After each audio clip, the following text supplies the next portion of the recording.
Hi everyone, my name is Kanika and आज के video में हम बात करने वाले हैं कि क्लास 12 सीबीएसई सब्जेक्ट मार्केटिंग का एग्ज़ाम पेपर हमें कैसे अटेम्प्ट करना है, क्या क्या इंपॉर्टेंट चीज़ें हैं जिसका ध्यान रखना है, क्या क्या मिस्टेक्स हैं जिसको हमें अवॉइड करनी है।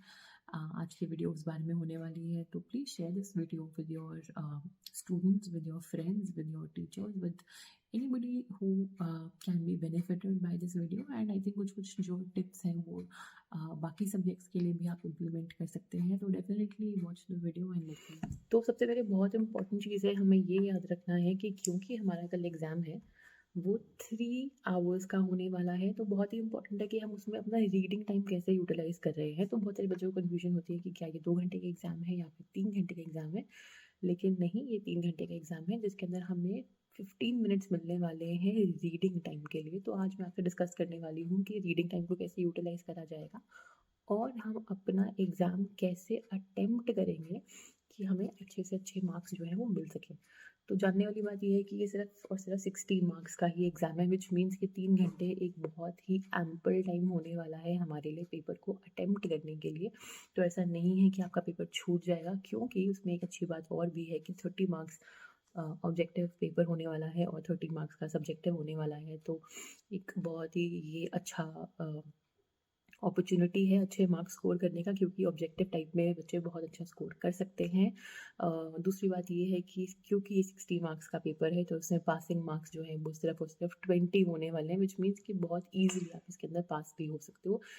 इवन अगर आप सिर्फ ऑब्जेक्टिव टाइप भी सही कर देते हो तो there is a very good chance कि आप पास तो हो ही जाओगे डेफिनेटली।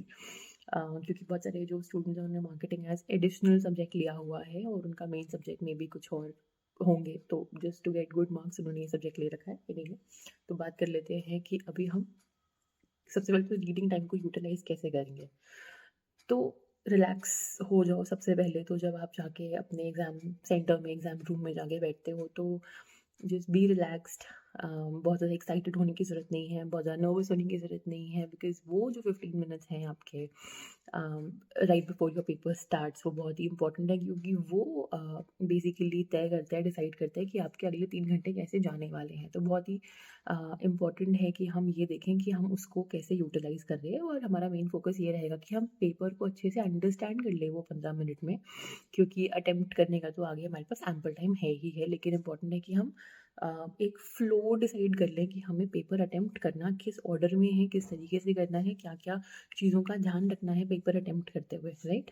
कुछ पॉइंट्स जो है नोट डाउन कर रखे हैं, जिसके अंदर से देखकर मैं आपको बताने वाली हूँ कि पेपर को अटेम्प्ट कैसे करना है। हम बात करते हैं रीडिंग टाइम के लिए, तो 15 मिनट्स का जो है मेरे पास रीडिंग टाइम होने वाला है बेटा आपके पास।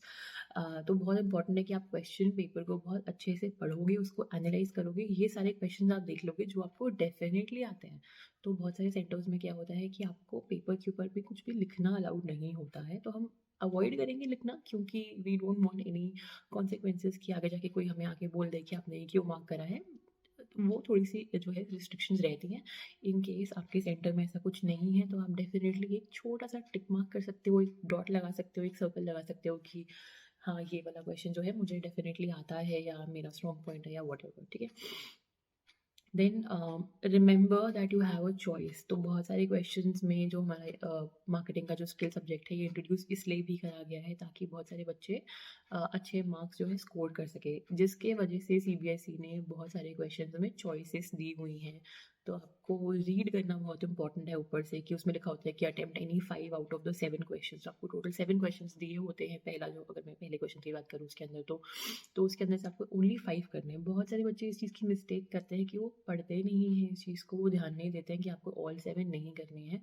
लेट मी टेल यू, अगर आप ऑल 7 कर देते हो तो सिर्फ पहले के 5 ही करेक्ट करे जाएंगे, उसी को ही मार्क करा जाएगा। अगर आपके लेट्स से लास्ट के 2 ठीक हैं और पहले के 2 ठीक नहीं हैं, तो आपके लास्ट के 2 को कंसिडर नहीं करा जाएगा।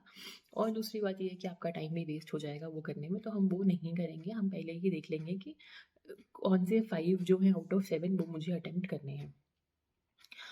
जिस भी क्वेश्चन के अंदर आप कंप्लीटली सेटिस्फाइड हो, कंप्लीटली कॉन्फिडेंट हो कि हाँ, ये वाला क्वेश्चन मुझे आता ही है डेफ़िनेटली, और 100% श्योर हो कि हाँ, ये तो ठीक ही है, वो ही करेंगे। ज़्यादा हम तुक्के नहीं मारेंगे, गेसेस नहीं मारेंगे। ऑल्दो इस पेपर में कोई भी नेगेटिव मार्किंग नहीं है, बट स्टिल हम जिसके बारे में श्योर हैं वो डेफिनेटली करेंगे। हाँ, जो क्वेश्चन आपको नहीं आता है उस टाइम के लिए आप उसके लिए स्पेस छोड़ सकते हो।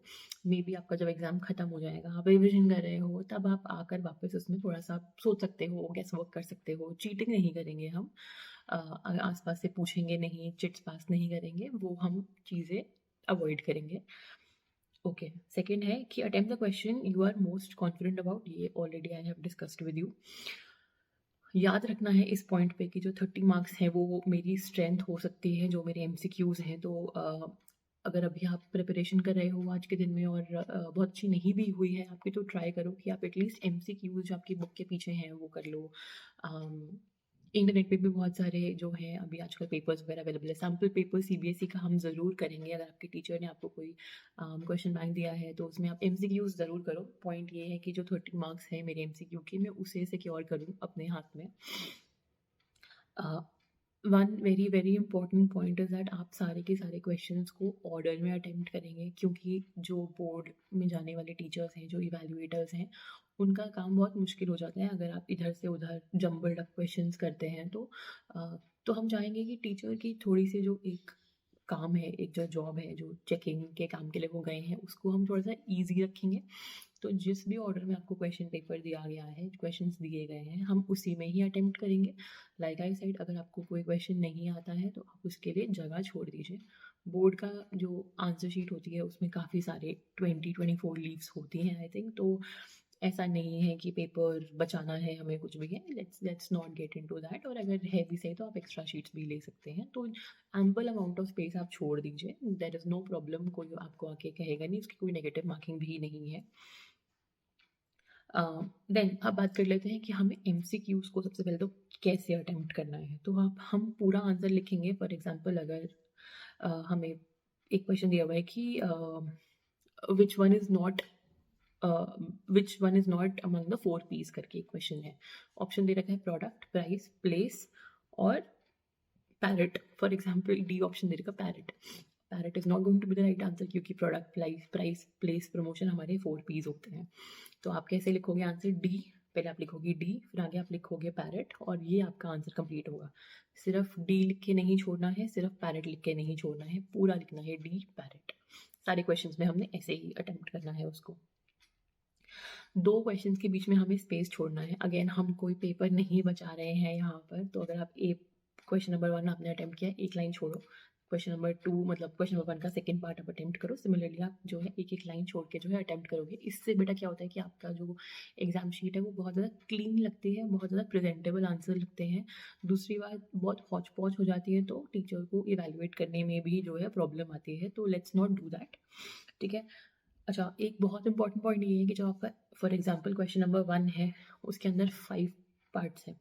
जो आपके 5 पार्ट्स आपने कर दिए, उसके बाद एक आप लाइन खींच दो स्केल से, indicating that your answer is now complete. कुछ बच्चों को मैं ये भी एडवाइस करती हूँ कि आप ऊपर ही इंडिकेट कर दो कि हमने ये जो है पार्ट्स अटेम्प्ट करे हैं, but that is completely up to you, that is optional. आप उसको छोड़ भी सकते हो, वो आप नहीं भी करोगे then it is fine.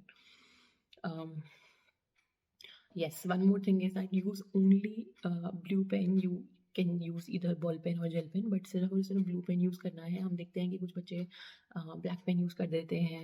red तो definitely नहीं करना है, black भी नहीं करना है, green भी नहीं करना है। ये सारे जो है टीचर्स के evaluators के कलर्स होते हैं, तो हम ये कलर्स जो है अवॉइड करेंगे।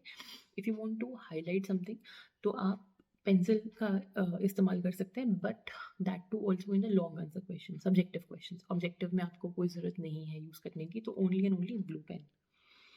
देन ठीक है, one more thing which I am remembering right now is that आप पेपर में जो है मार्जिन लगाइए।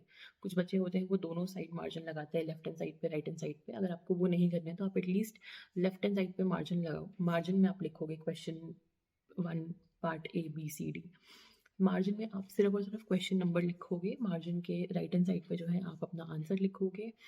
इस तरीके से जो है आपका आंसर बहुत अच्छे से प्रेजेंट होता है और अच्छा लगता है देखने में। तो प्रेजेंटेशन के भी कहते हैं कि मार्क्स होते हैं, तो लेट्स सी। अब बात करते हैं कि लॉन्ग आंसर क्वेश्चन की जो पॉइंट्स मैंने अभी पहले बताए हैं, मोर और लेस सेम ही पॉइंट्स हैं. Again I will tell you. Number 1 is attempt all the questions in order. Again जो है आप 1 2 3 4 एक क्रोनोलॉजी आप मेंटेन करोगे, उसी ऑर्डर में जो है आप क्वेश्चंस करोगे. आपको नहीं आता है आप छोड़ दो. Let's complete the paper. आप जब रिविजन करोगे तब आप उस चीज़ को अटेम्प्ट करना, बट हम एक ही ऑर्डर में करना प्रेफर करेंगे. और अगर आप नहीं भी कर रहे हो, नहीं भी कर पा रहे हो, तो आप एक जो पूरा सेक्शन है, फॉर एग्जांपल अगर आपने पहले सब्जेक्टिव क्वेश्चंस अटेम्प्ट करने हैं तो आप ऊपर लिख दोगे सेक्शन बी सब्जेक्टिव क्वेश्चन. उसके बाद आप उसको ऑर्डर में अटेम्प्ट करोगे. फॉर एग्जांपल क्वेश्चन नंबर 7 8 9 10, क्योंकि 6 क्वेश्चन होते हैं पार्ट ए में. उसके बाद जब आपका सेक्शन बी कंप्लीट हो जाएगा, आपके सब्जेक्टिव क्वेश्चन सारे कंप्लीट हो जाएंगे, उसके बाद आप नेक्स्ट पेज से शुरू कर सकते हो. मैं generally what I advice is that आप एक नए क्वेश्चन को एक नए फ्रेश पेज से जो है स्टार्ट करो. स्पेशली सब्जेक्टिव क्वेश्चंस में. ऑब्जेक्टिव में तो कोई बात नहीं है, हम एक ही पेज पे कर सकते हैं, बट सब्जेक्टिव में ये है कि आप हमेशा एक नई लीफ से नए पेज से जो है स्टार्ट करो, एक फ्रेश स्टार्ट करो. और वो खत्म हो जाता है तो एक नए लीफ से, फॉर एग्जाम्पल लेफ्ट साइड पे आपने शुरू करा है तो आपका खत्म हो गया वहीं लेफ्ट हैंड साइड पे एक क्वेश्चन. नीचे से आप अगर 4-5 लाइन्स बचती हैं, लेट देम बी, छोड़ देंगे उसको. राइट हैंड साइड पे हम नया क्वेश्चन जो है शुरू करेंगे, क्योंकि एक सेग्रीगेशन हो जाती है कि अच्छा इस पेज पे ये वाला क्वेश्चन है, इस पेज पे ये वाला क्वेश्चन है. दूसरी बात ये कि कंटिन्यूटी रहती है. अगर लेट्स से अगर आपने राइट हैंड साइड पे आप राइट हैंड साइड वाले यहाँ पे आप लिख रहे हैं अपना आंसर और आपका यहीं आधा आंसर खत्म हो जाता है, तो you have to turn the page. ये हम अवॉइड करेंगे करना. हम कोशिश करेंगे कि जो हमारा जो पेज है, क्वेश्चन जो है वो दोनों पेजेस पे इकट्ठे आ जाए. लेफ्ट हैंड साइड से स्टार्ट कर रहे हैं तो राइट हैंड साइड पे आके वो खत्म हो जाएगा. ये कोशिश रहेगी. Again this is just a suggestion. अगर आप इम्प्लीमेंट करते हैं तो बहुत ही अच्छा है, नहीं तो there is no negative marking for this also. कोई कुछ कहेगा नहीं है आपको, बट अगेन एक प्रेजेंटेशन का तरीका है. देन लाइक आई सेड कि आप पेंसिल यूज़ कर सकते हैं अपने आंसर्स को हाईलाइट करने के लिए. कुछ भी मेन पॉइंट है आप उसको स्केल लीजिए, पेंसिल लीजिए, उसको हाईलाइट करिए. स्केल नहीं भी लेना तो फ्री हैंड से भी आप कर सकते हो, there is no problem, but as long as it is very very neat. Then draw lines after every complete answer. जब भी आपका एक क्वेश्चन नंबर 8 है उसके 4 पार्ट्स आपने कर लिए हैं, उसके बाद एक लाइन ड्रॉ करिए. कुछ बच्चे क्या करते हैं, हर एक पार्ट के बाद भी लाइन ड्रॉ करते हैं. Again that is also very very NEET. Line draw नहीं करनी है आपको तो आप 2 लाइन्स का गैप भी बीच में दे सकते हैं, वो भी एक अच्छा ऑप्शन है करने के लिए. तो ये मेरी कुछ कुछ गाइडलाइंस हैं, कुछ कुछ जो है सजेशंस हैं जो कि आप इम्प्लीमेंट कर सकते हैं अपने पेपर में. And not just in marketing but also in other papers also, क्योंकि किस तरीके से पेपर अटेम्प्ट करना है वो भी गाइडलाइंस हैं. Secondly one very important thing is that जब आपका पेपर कंप्लीट हो जाता है, always make sure that you are taking some time to revise your answers. क्योंकि जब हम हड़बड़ी में जल्दबाजी में लिख रहे होते हैं तो हम कभी कभी कुछ ना कुछ गलती कर देते हैं. आंसर मैंने शायद मेरे दिमाग में सही था लेकिन मैंने लिखने में गलत लिख दिया, या मैंने कुछ टाइपो कर दिया, कुछ स्पेलिंग मिस्टेक कर दी, कुछ एक आध इम्पॉर्टेंट पॉइंट मैं मिस कर गई लिखने के लिए. तो वो इम्पॉर्टेंट है कि आप रिवीजन के टाइम पे आप उसको जो भी है मिस आपने जो कर दिया है वो आप उसको लिख दीजिए. तो take some time to revise your answers and check if you have attempted all the questions. तो लाइक आई सेड कि अगर पॉसिबल है कि आप अपने आंसर शीट के क्वेश्चन पेपर के ऊपर एक हल्का सा टिक मार सकें, एक पॉइंट मार सकें, तो वो डेफिनेटली आप कर सकते हैं, जस्ट टू इंडिकेट कि yes this question has been done by me. मैंने कंप्लीट जो है क्वेश्चन कर लिया है. तो उससे क्या होगा कि आपके दिमाग में एक चीज़ रहेगी कि येस दिस इज़ डन. तो रिविजन करते हुए जो है बहुत ही काम आता है हमारे ये जो टेक्निक है.